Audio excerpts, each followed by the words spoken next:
Hello, I hope you're well. Welcome or welcome back to my channel and welcome to today's video, which is a video filled with regret.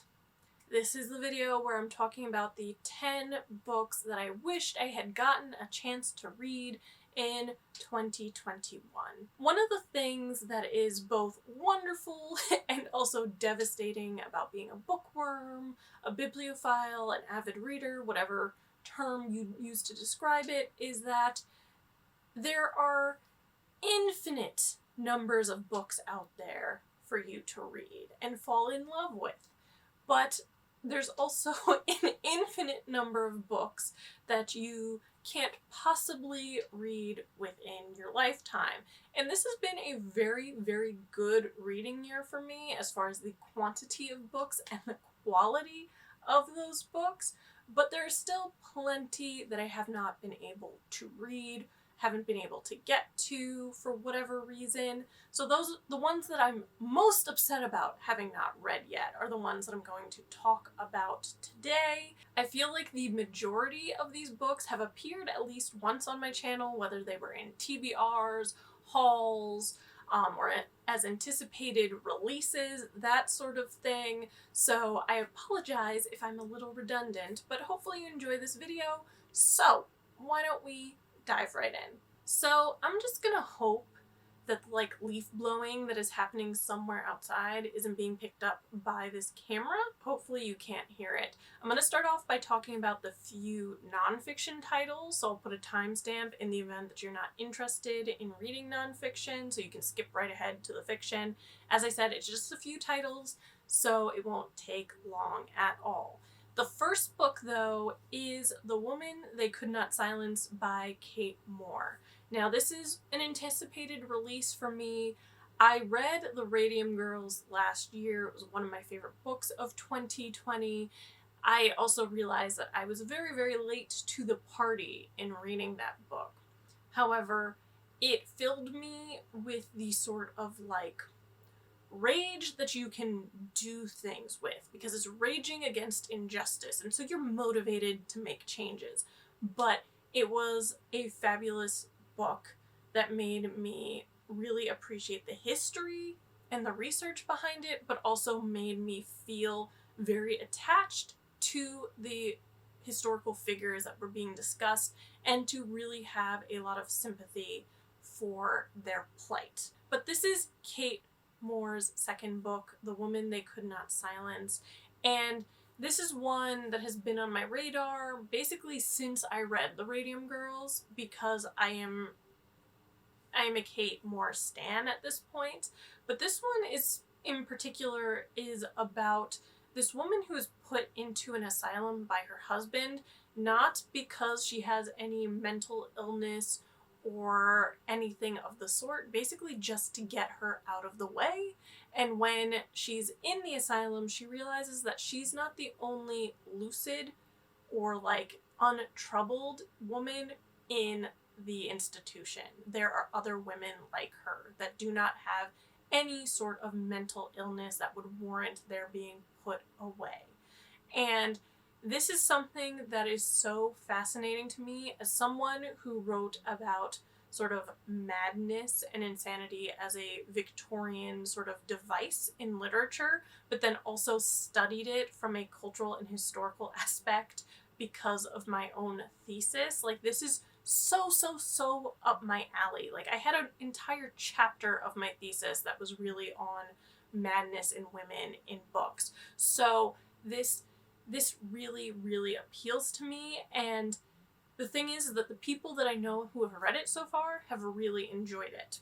And it's not that I haven't been trying to read this book. I have. I have had a Libby hold on the audiobook for eons, and I still have months to go before it finally gets to me in that queue. So my hope is that the book will come through at some point in Q1 in 2022 and I will be able to read it, because at this point I feel like I've been waiting this long for the audiobook that I basically would be wasting my time and admitting to wasting my time if I just went to the store and picked it up to read the physical copy.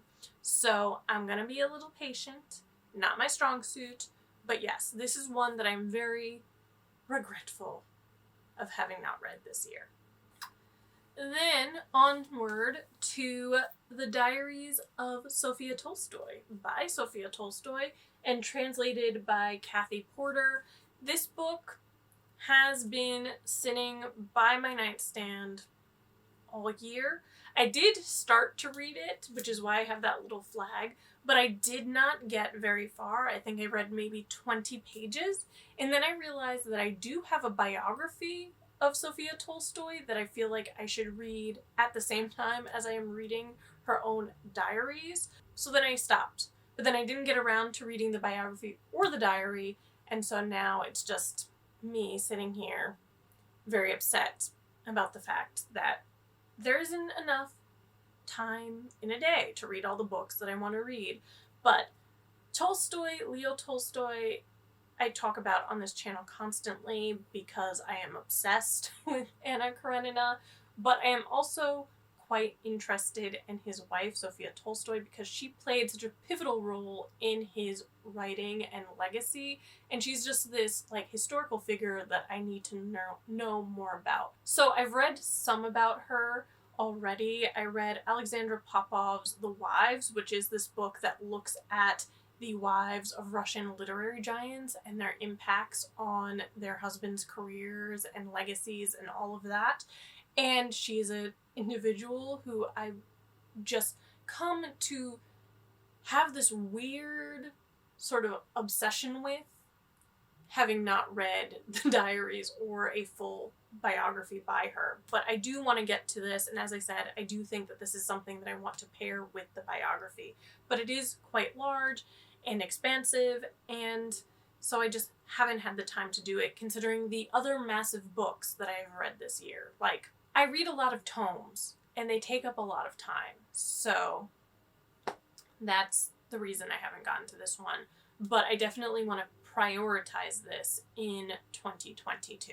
The next book, and the final of like the nonfiction books, is another tome, and it is Romantic Outlaws by Charlotte Gordon. I bought this at the very beginning of the year. This was like a birthday present to myself in a birthday haul that I did, and it took some doing because I couldn't find it anywhere. It was like sold out. I've never seen that happen with a book, so it took some doing. But because it is a massive tome, because of the number of tomes that I've read this year, I just didn't get around to reading this one. But it is like a dual biography on Mary Wollstonecraft and Mary Shelley, so a mother-daughter duo, and I am intrigued by the like feminist nature and all that Mary Wollstonecraft was able to do in her very short life, and then Mary Shelley, who is the author of Frankenstein, which she wrote when she was like 19 or 20. So they are two figures that are very intriguing to me, similar to Sophia Tolstoy. I would love to know more about their lives, and it's just a case of I did not have the time. Okay, so moving on to fiction, and the first book that I want to talk about is Breasts and Eggs by Miyako Kawakami. This is a book that I picked up because I'd heard so much about it and I wanted to read more women in translation, and so this seemed like a really interesting book to read. From what I understand, it is looking at 3 women living in modern day Japan and kind of the questions of female identity as it pertains to fertility and reproduction, as well as like beauty and what is considered beautiful for women aesthetically. I think that's kind of the breasts and eggs portion of the title in reverse. I realize I spoke about them in the opposite order. Anyway, it is a book that has very much been something that I'm curious about and that I want to read. I also realize that I read a lot of women in translation that are Europe focused or based on European experiences, so I do want to explore more Asian, African, and South American experiences as well, and so this is one that I definitely want to get to and certainly have regrets about not managing to do it. It is another rather chunky book, so that is a recurring theme in these books. It is not a tome technically, it doesn't hit 500 pages, but for a translated work, it is quite thick. So unfortunately, I did not get to this, but there is a chance that I will get to it very, very soon. Okay, moving on to the next two books because they are by the same author. So we have The Little Stranger by Sarah Waters, and we also have Affinity by Sarah Waters. Now, I spoke a ton about Sarah Waters in 2020. I discovered her then, read The Paying Guest, I think was the first book of hers that I read, and immediately ordered her entire backlist. I was just like, I need them all. And I've been slowly working through them, but I have not read as many of them this year as I would want. These are actually the last two of her books that I have to read. So I am a little bit disappointed that I did not get to them. Affinity is set, I believe, in the Victorian era, where the main character ends up deciding to like do good and work in this notorious prison where she seems to befriend someone who may or may not be a murderess. I don't know the specifics of the crime of the other character, but I am intrigued by the setting. And then also The Little Stranger kind of is set in a like gothic old mansion type thing, and I believe this doctor ends up going there, and there's like sinister things afoot and mystery, and just, if either of these are like half as good as the other books that I've read by Sarah Waters, they are going to be filled with atmosphere and engrossing plot twists and just delightful in this like dark gothic sort of way that I am really, really drawn to. But unfortunately, this year became more of a focus on Diana Gabaldon than probably I should care to admit, but that was the author that I really focused on this year because I wanted to get through that series, so reading the rest of Sarah Waters' backlist was unfortunately put on the back burner. But these two books, they're gonna happen at some point in 2022. Speaking of another author that I talked incessantly about in 2020, Pat Barker, I did not get to read Regeneration by Pat Barker, which I promptly bought after reading The Silence of the Girls last year because I loved her writing style, and at the time, Regeneration, which is a historical fiction trilogy, actually was basically what was open and available on her backlist. So I ordered the first book. So it's not a big book at all. It is set during World War I, and from what I recall, it is this psychiatrist who is tasked with basically deciding whether these men who come from the front are of sound enough mind to go back into the war, and he has some misgivings about sending them back, like these supposedly like mentally sound individuals knowing what they have lived through, the shell shock, that sort of thing. So I think it's a question, it's going to raise some interesting questions about pacifism and what cowardice is, what bravery is, and just the overall impact of war on those who are fighting it. So I really do think that this is something that I'm going to really, really enjoy. But I didn't buy the other books in the trilogy because at the time I was like, I should see if I really like it enough to continue it. And so currently this is the only book in the trilogy I do own. But I do want to get to this. And as I said, it is not a long book at all. In fact, it is under 300 pages. It's 247, 48 pages. So it should be a quick enough read, but I do think it's going to pack quite the emotional punch. Next, we have another short book that I have not managed to get to, Wide Sargasso Sea by Jean Reese, and I really think that this is a book that is a potential like 5-star read for me. It is kind of sort of a retelling of Jane Eyre, but it's from the perspective of the mad woman in the attic in Jane Eyre, and I can't say much more than that without spoiling the plot of Jane Eyre itself, for those of you who haven't read it yet, so I won't say more. But if that's the case, do not read the description or the summaries or anything for this book online. Suffice it to say, it will spoil it for you.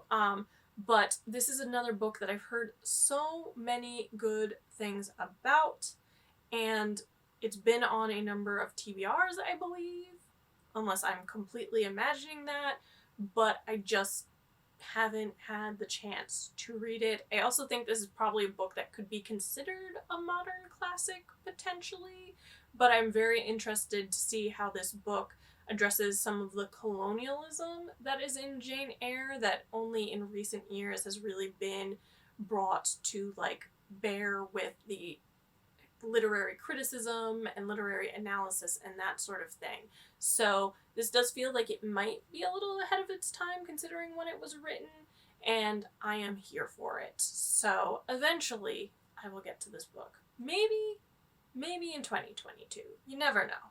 So the next book is definitely one that I've spoken about no fewer than a half dozen times. That is Armadale by Wilkie Collins, which I got this in a book box, as I've said countless times. I have never read a Wilkie Collins book, but this one in particular fascinates me for this one line that I know every time I talk about this book, I bring up this line.